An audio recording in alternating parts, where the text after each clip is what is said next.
The words of the preacher, the son of David, king in Jerusalem.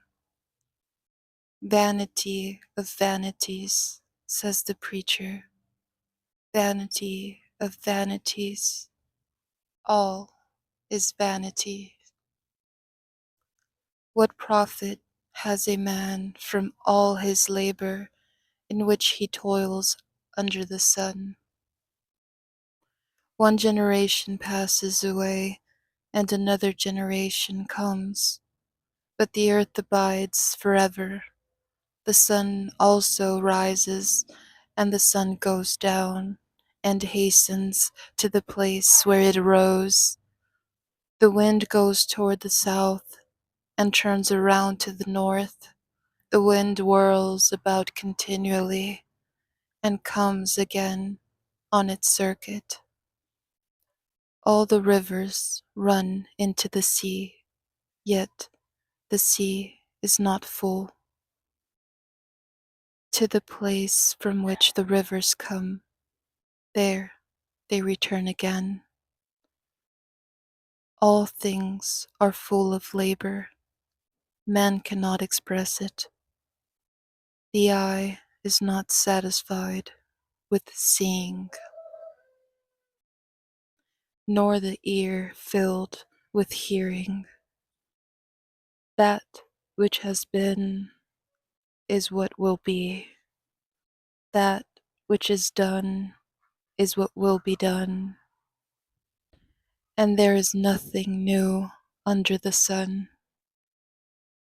Is there anything of which it may be said, "See, this is new"? It has already been in ancient times before us. There is no remembrance of former things, nor will there be any remembrance of things that are to come by those who will come after. I, the preacher, was king over Israel in Jerusalem, and I set my heart to seek and search out by wisdom concerning all that is done under heaven. This burdensome task God has given to the sons of man, by which they may be exercised. I have seen all the works that are done under the sun, and indeed all is vanity and grasping for the wind. What is crooked cannot be made straight, and what is lacking cannot be numbered. I communed with my heart, saying, "Look, I have attained greatness and have gained more wisdom than all who were before me in Jerusalem. My heart has understood great wisdom and knowledge, and I set my heart to know wisdom and to know madness and folly. I perceived that this also is grasping for the wind.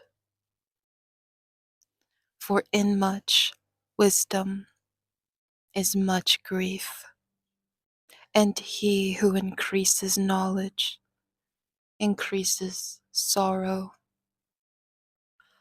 I said in my heart, Come now, I will test you with mirth.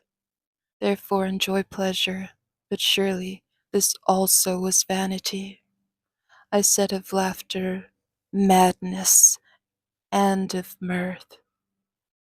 What does it accomplish? I searched in my heart how to gratify my flesh with wine, while guiding my heart with wisdom, and how to lay hold on folly, till I might see what was good for the sons of men to do under heaven all the days of their lives. I made my works great. I built myself houses and planted myself vineyards. I made myself gardens and orchards, and I planted all kinds of fruit trees in them. I made myself water pools from which to water the growing trees of the grove. I acquired male and female servants and had servants born in my house. Yes, I had greater possessions of herds and flocks than all who were in Jerusalem before me. I also gathered for myself silver and gold and the special treasures of kings and of the provinces. I acquired male and female singers, the delights of the sons of men, and musical instruments of all kinds. So I became great and excelled more than all who were before me in Jerusalem. Also, my wisdom remained with me. Whatever my eyes desired, I did not keep from them. I did not withhold my heart from any pleasure, for my heart rejoiced in all my labor, and this was my reward from all my labor. Then I looked on all the works that my hands had done, and on the labor in which I had toiled, and indeed all was vanity and grasping for the wind. There was no profit under the sun. Then I turned to myself to consider wisdom and madness and folly. For what can the man do who succeeds the king? Only what he has already done. Then I saw that wisdom excels folly as light excels darkness. The wise man's eyes are in his head, but the fool walks in darkness. Yet I myself perceived that the same event happens to them all. So I said in my heart, as it happens to the fool, it also happens to me. And why was I then more wise? Then I said in my heart, this also is vanity, for there is no more remembrance of the wise than of the fool forever, since all that now is will be forgotten in the days to come. And how does a wise man die? As the fool. Therefore I hated life, because the work that was done under the sun was distressing to me. For all is vanity and grasping for the wind. For all is vanity and grasping for the wind. Then I hated all my labor in which I had toiled under the sun, because I must leave it to the man who will come after me. And who knows whether he will be wise or a fool? Yet he will rule over all my labor in which I toiled, and in which I have shown myself wise under the sun. This also is vanity. Therefore I turned my heart and despaired of all the labor in which I had toiled under the sun, for there is a man whose labor is with wisdom, knowledge, and skill, yet he must leave his heritage to a man who has not labored for it. This also is vanity and a great evil. For what has man for all his labor, and for the striving of his heart with which he has toiled under the sun? For all his days are sorrowful, and his work burdensome. Even in the night his heart takes no rest. This also is vanity. Nothing is better for a man than that he should eat and drink, and that his soul should enjoy good in his labor. This also I saw was from the hand of God. For who can eat or who can have enjoyment more than I? For God gives wisdom and knowledge and joy to a man who is good in his sight. But to the sinner he gives the work of gathering and collecting, that he may give to him who is good before God. This also is vanity and grasping for the wind.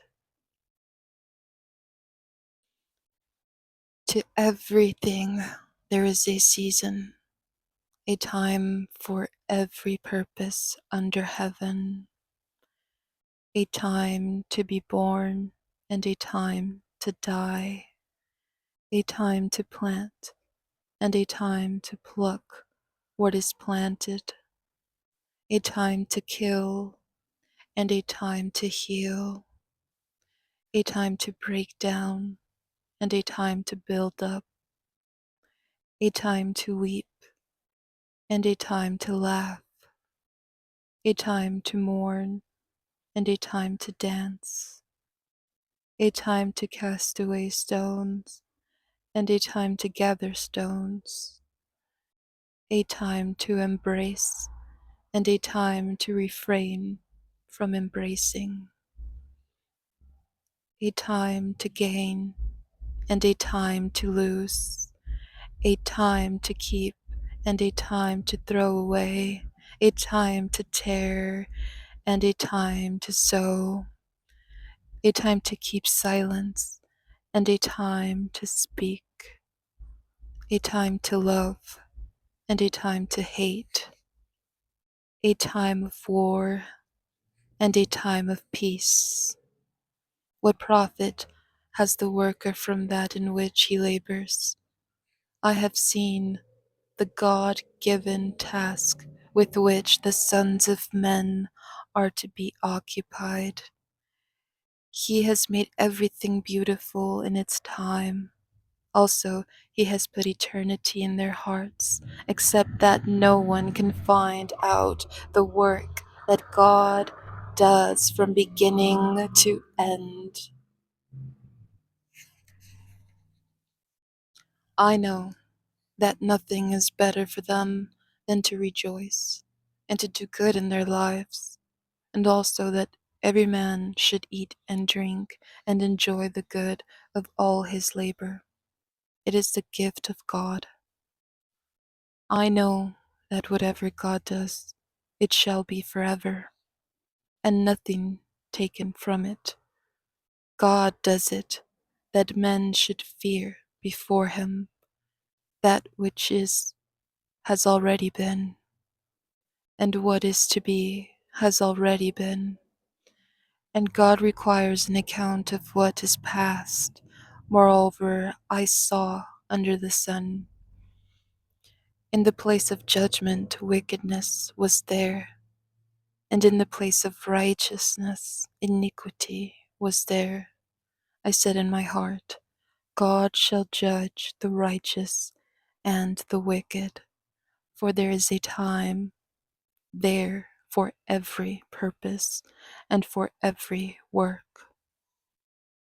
I said in my heart concerning the condition of the sons of men, God tests them that they may see that they themselves are like animals.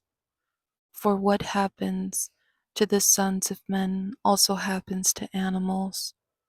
One thing befalls them, as one dies, so dies the other. Surely they all have one breath. Man has no advantage over animals, for all is vanity. All go to one place.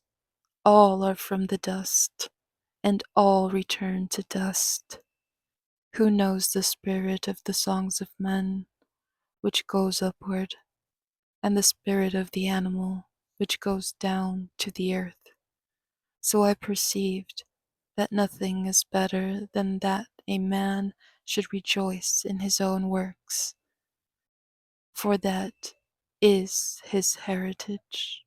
For who can bring him to see what will happen after him? Then I returned and considered all the oppression that is done under the sun, and look, the tears of the oppressed, but they have no comforter. On the side of their oppressors there is power, but they have no comforter. Therefore I praise the dead who were already dead, more than the living who are still alive. Yet better than both is he who has never existed, who has not seen the evil work that is done under the sun. Again, I saw that for all toil and every skillful work a man is envied by his neighbor. This also is vanity and grasping for the wind. The fool folds his hands and consumes his own flesh. Better a handful with quietness than both hands full, together with toil and grasping for the wind. Then I returned, and I saw vanity under the sun. There is one alone, without companion. He has neither son nor brother, yet there is no end to all his labors, nor is his eye satisfied with riches. But he never asks, "For whom do I toil and deprive myself of good?"